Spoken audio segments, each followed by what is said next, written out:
आपण पाहूया problem number 17. Rohit trading company. Theory तुम्ही पाहिलीच असेल. थेरी झाल्याच्या नंतर आपण तुरंत याची जे ट्रान्झॅक्शन्स आहेत ते घेऊया. आता मिस्टर रोहितनं बिझनेस स्टार्ट केला आणि बिझनेसमध्ये 50 लाख रुपये गुंतवले. चला, हे टॅलीमध्ये करण्यासाठी तुम्हाला सिंपल वाउचर्समध्ये यायचं आहे आणि वाउचर्समध्ये आल्याच्या नंतर तुम्हाला इथं पहिली एंट्री रिसिप्टमध्ये करायची आहे, कारण की आपण रिसिप्ट करतो बिझनेसच्या ओनरचे पैसे. तर इथं तुम्ही पहिल्या जे व्हिडिओमध्ये पाहिल्याप्रमाणे तुम्ही इथं सेल्स आणि परचेस हे ऑलरेडी तुम्ही लेजर्स तिथं बनवलेले आहे, त्यामुळे हे 2 लेजर्स तुम्हाला इथं दिसतील. बाकीचे लेजर तुम्ही क्रिएट वरनं करू शकता किंवा कीबोर्डवर Alt+C बटन इथं प्रेस करा. ओके. आणि इथं तुम्हाला घ्यायचं आहे मिस्टर रोहित, जो की राहील कॅपिटल. एंटर सेव्ह करायचा आहे आणि 50 लाख रुपये टाकायचे आहे. ओके. चला, इथं 50 लाख रुपये टाकायचे आहे. ओके. आणि इथं कॅश घ्यायची आहे. पहा, मेक शुअर की इथं अमाऊंट प्रॉपर आहे आणि एंटर करून तुम्हाला सेव्ह करायचं आहे. ओके. चला, नेक्स्ट पाहूया की परचेस काय केलेलं आहे आपण इथं. बिर्ला सिमेंट, जे की किती बॅग केलेले आहेत विकत, 50 बॅग विकत घेतलेले आहेत. कुणाकडनं? राहुल को कंपनी आपण इथं बिर्ला सिमेंटच्या बॅग विकत घेतलेल्या आहे. पहा, या कंपनीमध्ये मेन फोकस बजेटवर केलेला आहे, त्यामुळे इथं जे तुमच्या जीएसटीच्या एंट्री आहे ते शो नाही केलेले आहे, जेणेकरून स्टुडंट कन्फ्यूज नाही व्हायला पाहिजेत. यासाठी जर तुम्हाला जीएसटी ऍक्टिव्ह करायची असेल तर तुम्ही जीएसटीच्या एंट्री सुद्धा यामध्ये करू शकता. ओके. मी जीएसटी स्केप केलेला आहे इथं, जेणेकरून मेन जो शिकणार आहे त्याचं मेन फोकस तुमच्या बजेटवर असलं पाहिजे. ओके. चला, इथं परचेस करणार आहोत आपण कुणाकडनं? राहुलकडनं. काय परचेस करणार आहोत इथं? Cement bag. तर चला, इथं डायरेक्टली टॅलीमध्ये जाऊया आणि परचेसमध्ये डायरेक्टली इथं जायचं आहे. पहा, तुम्हाला परचेस मध्ये गेलोय आणि इथं इनवॉइस नंबर गरज नाही आपल्याला. Alt+C प्रेस केलाय. परचेस कुणाकडनं घेतलाय? राहुलकडनं. तर मग तो कोण झाला आपला? Sundry creditor. एंटर सेव्ह केलंय. पहा इथं. आणि इथं परचेसचं ऑलरेडी लेजर बनलेला आहे, त्यामुळे तोच परचेस आपण इथं घेतलेला आहे. पहा. ओके. आणि याचं बजेट ठरलेलं आहे, त्यामुळं आपल्याला इथं ते बजेट दिसणार नाहीये. आपण इथे डायरेक्टली एंट्री करायची आहे. जसे की आपल्याला इथे काय करायचं आहे, कीबोर्डवर इथं स्टॉक आयटम्स इथं Alt+C करायचं आहे आणि तिथं टाकायचं आहे. काय टाकायचं आहे इथं सांगा? की बिर्ला सिमेंट. ओके. जसे की बिर्ला सिमेंट. ओके. आणि बिर्ला सिमेंट टाकल्याच्या नंतर इथं एंटर करायचं आहे. इथं लेजर्स बनवायचे आहेत. Alt+C करा किंवा क्रिएट वर जाऊन इथं तुम्हाला ते बॅग्स बनवायचे आहेत. पहा, आणि इथं सॅनिटरी घेऊ शकता किंवा इथं बिल्डिंग कन्स्ट्रक्शन काही पण इथं तुम्ही इलेक्ट्रॉनिकच्या ठिकाणी टाकू शकता. तुम्ही आतापर्यंत इथं इलेक्ट्रॉनिक टाकलेलं आहे. तुम्ही सॅनिटरी आयटम सुद्धा टाकू शकता किंवा कन्स्ट्रक्शन इथं टाकू शकता. ओके. मी कन्स्ट्रक्शन टाकलं. Enter save. आणि इथं काय करायचं? C प्रेस करायचंय. पहा, आणि यामध्ये क्रिएट केल्याच्या नंतर इथं नॉचेसच्या जागी काय करायचंय तुम्हाला? बॅग घ्यायचं आहे. पहा, BAG. ओके. मी B कॅपिटल मध्ये घेतोय. पहा, BAG बॅग. आणि BAG इथं सुद्धा घेतलाय तुम्ही. जसे की फायनल कोड याचा BAG आहे, जे की आपण याला एंटर करून इथं बॅग किती क्वांटिटी मध्ये घेणार आहोत त्याचा 0च डेसिमल प्लेसेस इथं ठेवायचा आहे. Enter save. आणि एंटर करून कुठली जीएसटी न देता याला सेव्ह केलेला आहे. आणि सेम त्याची क्वांटिटी आपल्याला जशी तिथं दिली तशी टाकायची आहे. 50 क्वांटिटीमध्ये बॅग आहे आणि 500 रुपयाला एक सिमेंटची बॅग आहे. आता रेट काय चालू आहे ते तुम्ही फाइंड आउट करा आणि त्या पद्धतीने तुम्ही बिझनेस करायचा आहे. पण या कंपनीमध्ये दिल्याप्रमाणे तुम्हाला 500 रुपये तिथं टाकायचे आहे. ओके. आणि एंटर करून तुम्हाला इथं सेव्ह करायचं आहे. ओके. आता इथं न्यू रेफरन्स जनरेट झाला किंवा या रेफरन्सच्या अगेन्स्ट त्याला आपल्याला पैसे द्यायचे असतात. तर रेफरन्स नंबर 1 आहे, जो की ज्याचा आपण माल विकत घेतलेला आहे, ज्याची अमाऊंट एवढी जनरेट झालेली आहे. या रेफरन्सच्या अकॉर्डिंगच आपण त्यांना पेमेंट फ्युचरमध्ये करणार आहोत. ओके. चला, सेव्ह केलाय. आता नेक्स्ट घ्यायचे तुम्ही कुठली सिमेंट घेतलेली आहे आपण? अंबुजा सिमेंट. आणि ही कॅश मध्ये विकत घेतलेली आहे. 50 बॅग आणि 600 रुपयाला एक आहे. पहा, सेम आपल्याला परचेस मध्ये जायचं आहे. ऑलरेडी आहो परचेस मध्ये. आणि इथं कॅश घ्यायची आहे. पहा, तुम्ही Ctrl+A करून सेव्ह करतोय. पहा, परचेसचं लेजर ऑलरेडी घ्यायचं आहे आणि इथं Alt+C किंवा इथं वरी जाऊन क्लिक करायचं आहे. अंबुजा सिमेंट टाईप करायचं आहे, जे की कन्स्ट्रक्शन मध्ये येईल बॅग मध्ये. आणि कंट्रोल ए करून तुम्हाला सेव्ह करायचं आहे आणि इथे तुम्हाला ती अमाऊंट टाकायची आहे. किती आहे अंबुजा सिमेंट? 50 क्वांटिटीमध्ये आणि 600 रुपये पर क्वांटिटी आहे. तर इथं अमाऊंट प्रॉपर पाहायची. मी कीबोर्डवर कंट्रोल ए करतो जेणेकरून सेव्ह होईल. चला, इथं दिलेलं आहे आरके कंपनी, जे की आरके सिमेंट नावाची जी कंपनी आहे आणि ती आरके एंटरप्राइजेस तुम्हाला इथं माल विकते. तर त्या कंपनीकडनं आपण माल विकत घेतोय व त्यातला कॅश सुद्धा इथं म्हटलेला आहे. पहा काय म्हटलेलं आहे, कॅश सुद्धा म्हटलेलं आहे. म्हणजे त्यांना कॅश आपण दिली व त्यांच्याकडनं माल सुद्धा घेतलाय, तर त्या कंपनीचं नाव सुद्धा इथं आलं पाहिजे. तर अशा वेळेस इथं काय करणार आहोत की आपण टॅलीमध्ये जायचं आहे आणि कॅशमध्ये जेव्हा ट्रान्झॅक्शन होतं तेव्हा इथं काय बनवायचं आहे तुम्हाला सांगा, कॅशच घ्यायचं आहे. ओके, आणि इथं कॅश घेत असताना जशी तुम्ही कॅश घेणार पहा, इथं एंटर करायचं आहे तुम्ही आणि एंटर करून इथं रिसिप्ट डिटेल्स तुम्हाला टाकायची नाहीये. पण इथं मेलिंग नेम मध्ये इथं तुम्हाला काय करायचं आहे की जिथं जे मेलिंग नेम होतं त्या ठिकाणी इथं एक नाव क्रिएट करायचं आहे. पहा की लेजर क्रिएट करायचं आहे आणि इथं टाकायचं आहे आरके एंटरप्राइजेस, जे की कोण राहील, सन्ड्री क्रेडिटर म्हणून राहील. पहा ओके, नवीन असेल तर घ्यायचं आहे, नसेल तर तिथं कॅश घेऊन तुम्ही इथं कॅश घेऊन याच्यामध्ये जर काही कस्टमर असेल, जीएसटी रजिस्टर नसेल तर तुम्हाला इथं त्याचा ऍड्रेस तुम्ही म्हणजे ज्याचं नाव तुम्ही इथं टाईप पण करू शकता. तर अशा पद्धतीनं कॅश एंट्री आणि आरके एंटरप्राइजेसचं इथं लेजर सुद्धा बनवलं. आणि लेजरचं पहा, या लेजरला जर आपल्याला चेंज करायचं असेल तर तुम्ही इथं कंट्रोल एंटर करून तुम्ही चेक करू शकता किंवा अल्ट सी करून तुम्ही पाहू शकता, जे की सिंडिकेटर मी इथं घेतलेलं आहे. ओके, चला, आणि इथं गेल्याच्या नंतर तुम्हाला काय करायचं आहे इथं की ती आरके सिमेंट नावाने इथं लेजर बनवायचं आहे. पहा इथं प्रेस केलाय आणि याच्यामध्ये तुम्हाला टाकायचं आहे, जे की आहे आरके आणि टाकायचे आहे सिमेंट. ओके, आणि इथं तुम्हाला कन्स्ट्रक्शन मध्येच बॅग घ्यायचा आहे आणि त्याची अमाऊंट पाहायची आहे. पहा आरके सिमेंट किती, 50 बॅग आणि 7,000ला. सेम तुम्हाला 50, 7,000 नाही, 700 रुपये. ओके, आता इथं 700 रुपयेच तुम्ही इथं ऍड केलेले आहे. एंटर पर बॅग आणि इथं सेव्ह केलेले. पहा, आणि नंतर आपण माल परचेस केलेला आहे कुणाकडनं, अल्लोक कॉर्पोरेशन कडनं माल परचेसच केलेला आहे आणि A1 सिमेंट आपण घेतलेली आहे. तर चला आपण इथं त्या कंपनीचं नाव इथं पेस्ट करणार आहोत, कारण की हे उधारी ट्रान्झॅक्शन आहे. पहा जिथं जिथं नाव आलंय ते उधारीच्या ट्रान्झॅक्शन, नावासोबत कॅश जर आली तर ती कॅश ट्रान्झॅक्शन, बरं का. आणि आता इथं आरके हे नाव दिलेलं आहे, कुठली कॅश आणि बँक दिलेलं नाहीये, तर हे उधारी ट्रान्झॅक्शन आपण इथं म्हटलं जातं. सिंडिकेटर ऑलरेडी आहे, कंट्रोल ए करतोय इथं आणि इथं परचेसचं लेजर ऑलरेडी आहे आणि इथं लेजर्स आपल्याला इथं बनवायचं आहे. अल्ट सी करतोय आणि यामध्ये इथं A1 आपण घेणार आहोत, जे की आहे ओके सिमेंट्स. आणि इथं काय करायचं आपल्याला, बॅगच घ्यायचे आहेत. किती, 50 क्वांटिटी मध्ये आहे आणि 700 रुपये पर बॅग आहे, सॉरी 800 रुपये इथं पर बॅग आहे. पहा ओके, तर इथं अमाऊंट एकदा चेक करायची आहे. आता या आधी झालेल्या एंट्री मी बराबर केल्या का हे पाहण्यासाठी मी कीबोर्डवर पेज अप बटन दाबतोय. पहा, आणि तुमचा लॅपटॉप असेल तर तुम्ही लॅपटॉपवर पेज अप बटन दाबा. जर मी 700 रुपयाच्या जागी 7,000, 500 रुपयाच्या जागी 5,000 जर टाकली तर मी इथं चेंज करू शकतो. आणि भरपूर जणांचा क्वेश्चन होता की सर माझे अंडरग्रुप चुकत असेल आणि ते मला सुधारायचे असेल तर मी काय करू.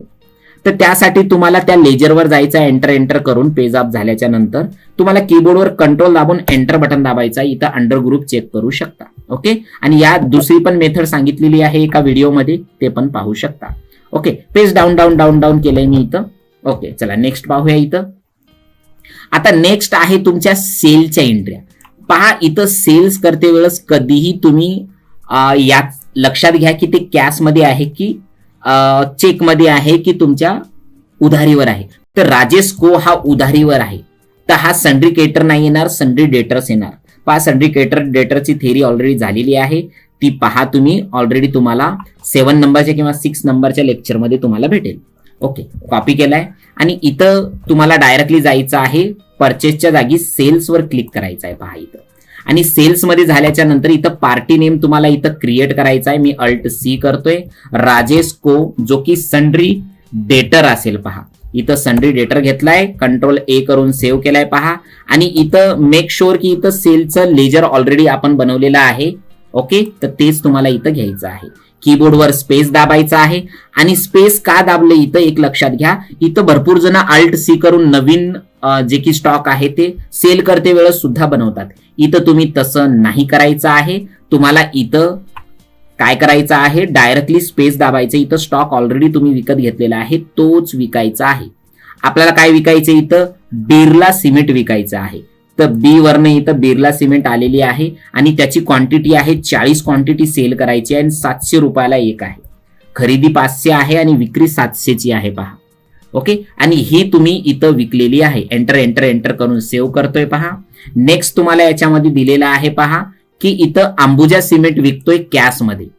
चला पाहूया अंबुजा सिमेंट आपण कशामध्ये विकतोय, कॅश मध्ये. ओके, पाहिलं बरोबर. ओके, चला इथं गेल्याच्या नंतर कॅशच घ्यायचंय इथं आणि सेव्ह करतोय. इथं सेलचा ऑलरेडी लेजर आहे. स्पेस दाबल्याच्या नंतर पहा इथं बिर्ला सिमेंट 10चे स्टॉक उरलेली आहे आणि अंबुजा सिमेंट जे की अजूनही 50च आहे, त्यामुळे तीच अंबुजा सिमेंट तुम्हाला निवडायची आहे.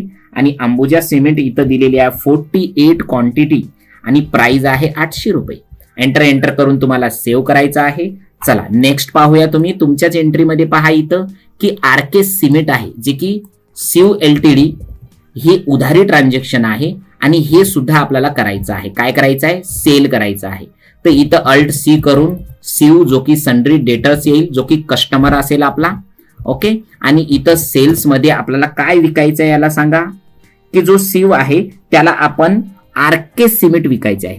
आरके सिमेंट विकल्या तिथं आणि क्वांटिटी तुम्ही तिथं पाहायची आहे जे की आरके सिमेंट 50 क्वांटिटी मध्ये आणि 900 जे स्टॉक आहे 900 रुपये पर रेट आपण तिथं लावलेला आहे, सेव्ह केलेला आहे पहा. तर अशा पद्धतीने आपण किती स्टॉक विकलेला आहे, 1, 2 आणि 3 स्टॉक आपण याच्यामध्ये सेल केलेला आहे. ओके, चला आपण सॅलरी पेड केलेली आहे मध्येच. ठीक आहे, जर तुम्हाला तारीख वाईज जर करायचं असेल तर तुम्ही तारीख वाईज सुद्धा इथं एंट्री करू शकता, जे की मी नंतर सांगणार आहे. सध्या तुम्हाला इथं ह्या टाईपच्या एंट्र्या नाही करायच्या आहे. जस्ट तुम्ही इथं जशा मी सांगितल्या त्या पद्धतीनंच तुम्ही घ्यायचे आहे. वाटलं तर ही तारीख तुम्ही तिथं टाकू शकता. जसे की तुम्हाला जर तारीखच हवी असेल तर तुम्ही तारीख सुद्धा टाकू शकता. पण मी दिलेल्या ह्या 2च डिजिट स्टार्टिंगला टाकायचे आहे. जसे की सॅलरीची मला जर तारीख टाकायची आहे तुम्ही स्टार्टिंग पासून टाका, मी इथून टाकू शकतो पहा. तारीख टाकायची आहे किती, सॅलरी आपल्याला इथं काय करायची, पेड करायची आहे किती, 2/7 या तारखेला. पण कंपनीमध्ये ऑलरेडी तुम्ही जेव्हा ज्या दिवशी एंट्री करता ती तारीख ऑटोमॅटिकली लागते. पण तुम्हाला सेल्समध्ये जाऊन जर तारीखच घ्यायची असेल तर ती कशी घ्यायची आहे, पहिले इथं तारीख पाहूया. 2/7 ही तारीख आहे. 2025 चालू आहे आपलं. तर 21 इथं थेरीसाठी तुम्हाला डायरेक्टली 2/7 आहे ते घ्यायचं आहे. F2 प्रेस करतोय पहा कीबोर्डवर किंवा इथं डेटवर जातोय पहा वरी. ठीक आहे, जर तुम्हाला डेट आजची पाहिजे असेल तर एंटर एंटर, पण डेट चेंज करायची असेल तर एक तर F2 किंवा या डेटवर जायचं आहे आणि 2.7 किंवा 2-7 करून एंटर करायचं आहे. तर हे दुसऱ्या दिवशी जी की तुमची डेट आहे ती येऊन जाईल पहा. Alt C करतोय, salary account under the indirect expenses. Okay, save करा पहा. तर इथं पहा 2 जुलै ही डेट आलेली आहे पहा. आणि इथं तुम्हाला ती अमाऊंट टाकायची आहे जी की तुमची अमाऊंट दिलेली आहे पहा. किती दिलेली आहे तुमची अमाऊंट पाहूया. तर इथं 30,000 दिलेली आहे. चला आपण 30,000 इथं टाकायची आहे. ओके, आणि ही कॅश मध्ये तुम्हाला पेड करायची आहे सॅलरी. ठीक आहे, तर तुम्ही डेट सुद्धा घेऊ शकता पहा. कमिशन रिसिव्ड किती, कोण्या तारखेला, त्याच तारखेला असल्यामुळे मी डेट नाही चेंज करणार. कमिशन रिसिव्ह चला पाहूया इथं. तर इथं रिसिप्ट मध्ये जायचं आहे पहा. Alt C करून commission receive under the indirect income आहे पहा. इनडायरेक्ट आणि डायरेक्ट इन्कमचा फरक मी ऑलरेडी सांगितलेला आहे थेरीमध्ये, ते पाहून घ्या. आणि इथं अमाऊंट टाकायची आहे आपल्याला जी की आहे तुमची किती, 10,000 रुपये. ओके, आणि 10,000 रुपये ही कॅश मध्ये असल्यामुळं आपण ती अमाऊंट इथं रिसिव्ह केलेली आहे. Okay, save enter. पण इथं परत इथं तारीख चेंज झालेली पहा, ट्रान्सपोर्टेशन चार्जेस. पण तारीख काय आहे, 31/7. तर चला आपण 31/7 पाहूया. इथं डेट वर गेल्याच्या नंतर आपण इथं 31-7 असं केलंय आणि इथं काय केलेलं आहे आपण, ट्रान्सपोर्टेशन चार्जेस. पण मेक शुअर की ही रिसिप्ट मध्ये नका घेऊ, तुम्ही इथं पेमेंट मध्ये जा पहा. ओके, आणि Alt C करून transportation charges under the indirect expenses तुम्हाला इथं घ्यायचं आहे आणि ती अमाऊंट टाकायची आहे जे की आहे 2,000 रुपये. ठीक आहे, आता ट्रान्सपोर्टेशन चार्जेस हे जे की इनवर्ड आउटवर्ड नाही दिलेले आहे, त्यामुळे मी इनडायरेक्ट एक्सपेन्सेसच इथं केलेलं आहे आणि हे ट्रान्झॅक्शन कॅशमध्ये करायचं आहे. एंटर सेव्ह करायची आहे. चला आता परत एक सेलची एंट्री इथं आलेली आहे पहा. A1 सिमेंट सेल केलेली आहे कॅशमध्ये, जे की 1000 रुपयाला एक सिमेंटची बॅग आपण विकलेली आहे. चला सेल्स मध्ये जाऊया आपण आणि इथं तुम्हाला कॅश मध्ये घेतल्यामुळे इथं कॅश पण घेऊ शकतो आपण. पहा एंटर केल्यानं जर कोणी व्यक्ती जर आला तर त्याचं नाव सुद्धा इथं घेऊ शकतो. राहुल राठोड असं काही नाव सुद्धा तुम्ही टाकू शकता. जसे की आता हे बिल मी प्रिंट सुद्धा करून तुम्हाला दाखवणार आहोत. खरंच ही राहुल राठोड हे नाव तिथं आलेलं आहे का. सेल्स मध्ये गेलोय आणि इथं A1 सिमेंट आपण सेल केले. पहा A1 सिमेंट किती क्वांटिटी मध्ये द्यायचे आपल्याला, 50 क्वांटिटी मध्ये. आणि इथं अमाऊंट जी आहे आपली जी किती घ्यायची आहे, 1000 ही अमाऊंट घ्यायची आहे. पहा ठीक आहे. मी एंटर करायचं आहे किंवा इथं सेव्ह करण्याच्या आधीच तुम्ही इथं प्रिंट सुद्धा काढू शकता. पहा किंवा मी इथं पहिले सेव्ह करतो एंट्री. Enter save. ओके आणि पेज अप बटन दाबतोय. पहा इथं पेज अप बटन दाबतोय. पहा एकच मिनिट. Page up enter. हो पेज अप प्रेस केल्याच्या नंतर त्याच एंट्रीवर आपण आलेलो आहोत ट्रान्झॅक्शनवर. तर तुम्हाला इथं प्रिंट ऑप्शन असेल, या प्रिंटवर क्लिक करायचं आहे आणि इथं कंट्रोल P किंवा अल्ट P कुठले पण पाहू शकता. इथं प्रिंट केलंय पहा आणि प्रिव्ह्यू वर जायचं आहे. पहा इथं किंवा प्रिंटवर करू शकता. जस्ट प्रिव्ह्यू वर गेलोय तर तुम्हाला ह्या टाईपचं इथं बिल येईल. मी अल्ट झेड प्रेस करून इथं झूम करून पाहतोय. पहा इथं जे की राठोड जे नाव टाकलं होतं आपण राहुल राठोड, तर हे नाव इथं आलेलं आहे. पहा ओके म्हणजेच तुम्ही बिल सुद्धा प्रिंट करू शकता यामध्ये. ओके स्केप दाबतोय इथं आणि इथं तुम्हाला सेव्ह करतोय. पहा ठीक आहे. चला इथं सेव्ह केल्याच्या नंतर नेक्स्ट एंट्री आहे आपली सोल्ड अंबुजा सिमेंट आणि ती कुणाला विकलेली आहे आपण, कॅश मध्येच विकलेली आहे. ओके आणि इथं 10 क्वांटिटी पण आहे आणि इथं 2 क्वांटिटी आणि 10 क्वांटिटी मध्ये वेगवेगळ्या क्वांटिटी मध्ये आपण सेल केलेली आहे. चला हे एंट्री तुम्हाला कशी करायची आहे ही मी तुम्हाला सांगतोय. पहा तर इथं सर्वात पहिले इथं डेट दिलेली आहे 31/7 की मेक शुअर की 30 डेट इथं आपल्याला घ्यायची आहे. तर सध्या आपल्याला हे जे ट्रान्झॅक्शन आहे ते कुठलं ट्रान्झॅक्शन आहे, कॅश ट्रान्झॅक्शन असल्यामुळं मी इथं कॅश ट्रान्झॅक्शन घेतोय. पहा कॅश ट्रान्झॅक्शन घेतलंय, सेव्ह केलंय. पहा इथं आणि इथं स्पेस दाबून आपल्याला काय करायचं आहे, अंबुजा सिमेंट इथं सिलेक्ट करायचं आहे आणि इथं क्वांटिटी सुद्धा 2च उरलेली आहे. त्यामुळे इथं 2 टाईप करून एंटर करायचं आहे आणि त्याची प्राइस ऑटोमॅटिकली इथं आलेली आहे. एंटर करून तुम्हाला सेव्ह करायचं आहे. नेक्स्ट दिलेली आहे तुमची बिर्ला सिमेंट. ओके जे की बिर्ला सिमेंट 10 क्वांटिटी शिल्लक आहे तर तीच घेतली मी आणि अमाऊंट जी की रेट आहे ती 7चाच घेतलेला आहे. एंटर करून तुम्हाला सेव्ह करायचं आहे. पहा ठीक आहे. आणि इथं एंटर सेव्ह करून तुम्हाला ही कंपनीचं हे जे 31 तारखेचं ट्रान्झॅक्शन पूर्ण झालेलं आहे. आपण इथं 1/8चं ट्रान्झॅक्शन इथं करणार आहोत. जे की कुणाकडनं माल जे की अमाऊंट रिसिव्ह झालेला आहे ते पाहूया. रिसिव्ह ऑल कस्टमर अमाऊंट आणि ह्या कस्टमरची अमाऊंट ह्या तारखेला आलेली आहे 1/8/2025. ठीक आहे. तर इथं तारीख दिलेली आहे तर त्या पद्धतीनं आपण ही राजेश आणि शिवा यांची अमाऊंट आपण रिसिव्ह करणार आहोत. तर आपल्याला कशामध्ये जायचंय, रिसिप्ट मध्ये जायचं. पेड म्हणते की रिसिप्ट म्हणते ते पहा. पहिले रिसिव्ड म्हणतो. तर चला पहिले रिसिव्ड मध्ये जाऊया आपण इथं. ओके आणि इथं पहिले टाकायचं आहे तुम्हाला राजेश. ओके पहिले डेट चेंज करायची आहे. पहा डेटवर जायचं आहे इथं आणि तिथं तारीख टाकायची आहे 1/8 1-8. ओके आणि इथं तुम्हाला ती अमाऊंट घ्यायची आहे जे की कुणाकुणाची आहे ते पाहूया. कुणाची आहे इथं, राहुल नाही राजेश आहे का, राजेश घेतलेला आहे आपण एक आणि त्याची अमाऊंट किती रिसिव्ह करायची आहे 28. तर इथं 28 आपण अमाऊंट घेतलेली आहे. सेम जर तुम्ही अमाऊंट घेतली तर इथं ते 0 दाखवेल आणि दुसऱ्या ठिकाणी सुद्धा इथं त्याची अमाऊंट पहिले सेव्ह करूया. किती अमाऊंट आहे, कॅश मध्ये त्यांना अमाऊंट दिलेली आहे. एंटर सेव्ह केलेली आहे. परत दुसरा आहे कोण, यस वर्ण आहे जो की आहे कोण, शिवा LTD. ओके तर त्याची सुद्धा अमाऊंट आपल्याला इथं रिसिव्ह करायची आहे जी की इथं दिलेली आहे 45,000. ओके तर एंटर करा. इथं 0 आलं का मेक शुअर करा आणि कॅश मध्ये ती अमाऊंट रिसिव्ह करा. All right. चला नेक्स्ट एंट्री तुम्हाला अशी दिलेली आहे की पेड ऑल सप्लायर अमाऊंट, म्हणजे जे आपल्याला माल ज्यांनी विकत दिलेला आहे विक्री करण्यासाठी जे की आपले सप्लायर आहे त्यांची सगळी अमाऊंट द्यायची आहे. तर ते आहेत आपले आलोक, राहुल आणि कोण आहे इथं RK एंटरप्राइजेस.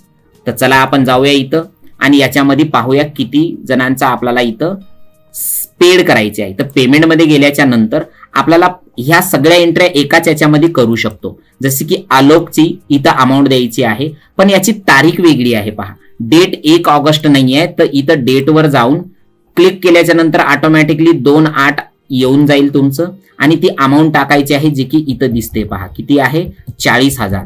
आणि एंटर केल्याच्या नंतर इथं डी प्रेस करून एंटर करायचं आहे. त्याच्या खालचा आहे तुम्हाला कोण, राहुल को. ओके, दिसतं इथं राहुल को. तर ती अमाऊंट इथं दिलेली आहे 25, तर तीच इथं टाकायची आहे.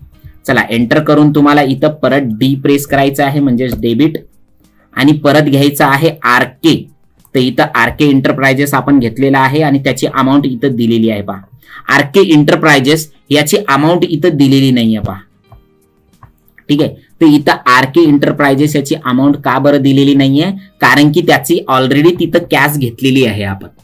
जर ते कॅशमध्ये ट्रान्झॅक्शन न करता आपण जर चुकून जर त्याच्या नावावर झाला असतं तर इथं त्याची अमाऊंट आली असती. ओके, तर मी इथं एंटर करून इथं कॅश आपण पेड केलेली आहे. पहा, एंटर करून तुम्ही सेव्ह करा. ओके, तर आपल्याला एवढ्याकडनं आपण माल विकत घेतला होता, त्यामध्ये RK मध्ये डायरेक्टली तुम्हाला एक एक्झाम्पल म्हणून तिथं कॅश आणि मध्ये RKचं नाव घेतलं होतं आणि या दोघांमध्ये डायरेक्ट समोर RKचं नाव घेतलं होतं. ओके, आता इथे कॅश आपण त्याची पेड केली होती. तर हे झाले तुमचे कुठले सगळे पेमेंटचे ट्रान्झॅक्शन जे की ऑल सगळ्यांची अमाऊंट 0 केलेली आहे. एंटर करून तुम्हाला इथं सेव्ह करायचे आहे. ओके, चला. तर एवढं झाल्याच्या नंतर इथं तुम्हाला काय करायचं आहे, डायरेक्टली यामध्ये तुम्हाला स्केप बटन दाबायचं आहे. ओके, आणि बॅलन्स शीटवर तुम्हाला इथं जायचं आहे. पहा, जे की इथं दिलेलं आहे 50-18. ते पाहूया आपण इथं दिलेलं आहे का. हो, बॅलन्स शीट 50-18 ही आलेली आहे. पण यामध्ये वरी दिलेलं आहे after then go to the profit and loss and alt F1. का, कारण की जे आपण हे केलेलं आहे प्रॉब्लेम बजेटचा तो कसा पाहायचा आहे. तर हे पाहण्यासाठी तुम्हाला टॅलीमध्ये जायचं आहे, प्रॉफिट अँड लॉस मध्ये तुम्हाला जायचं आहे. पहा, ओके, आणि प्रॉफिट अँड लॉस मध्ये गेल्याच्या नंतर अल्ट F1 बटन मी इथं दाबलेलं आहे, जेणेकरून मला इथं डिटेल्स आलेली आहे. देन तुम्हाला अल्ट C प्रेस करायचं आहे, जे की अल्ट C प्रेस केल्यानं आपल्या कंपनीचं नाव वरी येईल, जे की या महिन्याचं जे की या वर्षीचं जे काही तुम्ही बजेट ठरवलेलं आहे त्या बजेटनुसार तुम्हाला इथं फर्स्ट इन फर्स्ट आउट जे की तुम्हाला फिफो लिफो तुम्हाला इथं दिसेल. पहा, लास्ट इन फर्स्ट आउट वगैरे ज्याचे अकाउंटिंग झालेले आहे त्यांना खूप छान पद्धतीने हे समजेल, किंवा समोर आपण शिकणारच आहोत भरपूर काही गोष्टी. तर इथं तुम्हाला डिफॉल्टच घ्यायचं आहे, कारण की आपली पद्धत सिंपल आहे की कितीचा बजेट झालाय. तर त्यामुळे इथं मेथड आपण स्टॉकची जी आहे जी की डिफॉल्ट घेतलेली आहे. टाईप ऑफ व्हॅल्यू, कशा पद्धतीची व्हॅल्यू आपण घ्यायची आहे, परचेसची, सेलची किंवा कुठल्या स्टॉकची नाही, आपण डायरेक्टली परचेस आणि सेल्सवर घेतलेला आहे. तर आपण परचेसचं बजेट पहिले पाहूया. एंटर केल्याच्या नंतर इथं शो नॅरेशन काय आहे समोर शिकणारच आहो, पण इथं शो नॅरेशन जर दाखवायचं असेल तर ते पण सुद्धा दाखवू शकता. Just enter.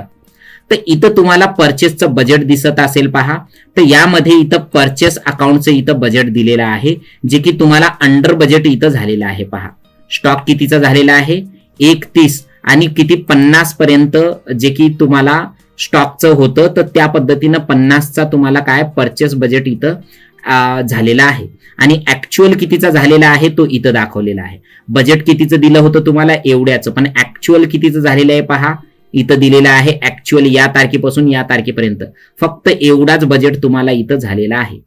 ठीक आहे, तर हे बजेट करून सुद्धा सगळा खर्च काढून सुद्धा तुम्हाला एवढी अमाऊंट काय झालेली आहे नेट प्रॉफिट म्हणून इथं उरलेली आहे. पहा, नेट प्रॉफिटच्या याच्यामध्ये तुम्ही त्या एवढ्या अमाऊंटचा जो तुमचा बिझनेस झालेला आहे त्यामधून मालाची मुद्दल काढून तुमच्याकडे ग्रॉस प्रॉफिट एवढा उरलेला आहे आणि त्याच्यामधून तुमची जी की इन्कम आहे ती की एवढी आहे आणि इन्कम 50 आणि हे जे इन्कम ही एवढी ऍड होऊन तुम्हाला इथं 40 जे की तुम्हाला याच्यामधून जे मालाचे विकून जे पैसे उरले ती 40 आहे आणि तुमची इन्कम जे की इनडायरेक्ट कमिशन तुम्ही रिसीव्ह केलं ते 10चं, तर त्यामधून तुमचा इन्कम जे 50चा झालेला आहे त्यामधून टोटल 32,000चा तुमचा खर्च झालेला आहे आणि इथं 18 तुमची अमाऊंट इथं उरलेली आहे हे सांगतं. हे झालं तुमचं ऍक्च्युअल, हे झालं तुमचं बजेट वाईज. तर इथं जे वर्क झालंय तुमचं अंडर बजेट झालेलं आहे, जे की तुम्ही अजून परचेस करणं बाकी आहे. ओके, चला सेलचा बजेट पाहूया. तुम्ही प्रॉफिट अँड लॉस मध्ये अल्ट F1 आणि अल्ट C प्रेस करायचं आहे आणि इथं आल्याच्या नंतर तुम्हाला डिफॉल्ट मध्ये जाऊन इथं सेल्स बजेटवर जायचं आहे. आता नॅरेशन तुम्ही यस केला तरी काही फरक पडणार नाही, कारण की नॅरेशन मी शिकवणार आहो समोर. ओके, चला आता यामध्ये इथं ऍक्च्युअल दाखवतं आणि इथं जे तुमचं झालेलं आहे ते दाखवतं. ते बजेट कितीचा दिला सेलचा, तुम्हाला 8 लाखाचा दिलाय बजेट. कितीचा दिलाय? 8 लाखाचा. आणि यामध्ये टोटली तुम्हाला कितीचा सेल झालेला आहे तुमचा? 1,70,000चा. आणि स्टॉक किती शिल्लक आहे तुमची? 1,30,000ची. ओके, आणि म्हणजे स्टॉक एवढ्याचा झालेला आहे तुमचा आणि त्याच्यामधून अमाऊंट तुम्ही काढलेली आहे. पहा यामध्ये टोटली तुम्हाला सेम जो सेलचा मेथड आहे त्याच्यामधून तिथंच अमाऊंट आलेली आहे आणि 18 तुमची शिल्लक आहे. इन शॉर्टली पाहता तुम्हाला बजेट कितीचा दिला आणि ऍक्च्युअल कितीचा झाला हे इथं सुद्धा तुम्हाला दाखवते की इथं सेल्स आहेत. ओके, आणि पहिल्या याच्यात परचेसचा बजेट सुद्धा आपल्याला इथं दिला होता की सेलचा किती झालाय तुम्हाला इथं ते दाखवलाय आणि परचेसचा पहा किती झालाय ते दाखवलाय. पहा इथं 1,30. ओके, आणि सेलचा किती झालाय? 1,70 सेल झालाय आणि 1,30चा परचेस झालाय. म्हणजेच 1,30 1,70 30च्या नंतर व्हॅल्यू किती राहील तुमची? जे की 40,000 इथं राहील आणि ती 40,000 जे की डिफरन्स आहे याच्यामधला तो इथं लिहिलाय, जे की तुम्हाला कुठला प्रॉफिट राहील? तुमचा ग्रॉस प्रॉफिट राहील. म्हणजेच माल कमी मध्ये विकत घेतला आणि जास्त मध्ये विकलाय तुम्ही. ओके, तर ही कन्सेप्ट ज्याला ज्याला समजलेली आहे त्यांनी तुम्हाला याचा स्क्रीनशॉट पाठवायचा आहे. पहा, जे की तुम्ही माल परचेसचा किती केलाय आणि सेल ऍक्च्युअल कितीचा झालाय आणि 1,30 आणि 1,70 मधला जो डिफरन्स आहे म्हणजेच त्याचा तुम्हाला तो तुमचा काय आहे? ग्रॉस प्रॉफिट आहे. म्हणजेच 1,30ची तुमची अमाऊंट परचेस केलेली जी अमाऊंट होती माल होता तो तुम्ही 1,70 मध्ये विकलाय. ओके, तर ह्या पद्धतीनं तुमचा काही इन्कम सुद्धा आलाय आणि हा खर्च सुद्धा झालाय. 18 उरलेत. हे पहा, आणि हे खूपच महत्वाचं आहे बजेट समजण्यासाठी. आणि हे तर खूप सिंपल बजेट सांगितलं. कंपनीचं एक भरपूर काही एक्सपेन्सेस इन्कम वगैरे भरपूर काही असतं, तर ते समजून घेण्यासाठी हे बेसिक गोष्टी तुम्ही यामध्ये समजून घ्या. ओके, चला जास्त व्हिडिओ मोठा नकोय. तुमची बॅलन्स शीट एकदा चेक करा आणि बॅलन्स शीट जर आली तर ही balance sheet please please please मला पाठवा. ओके.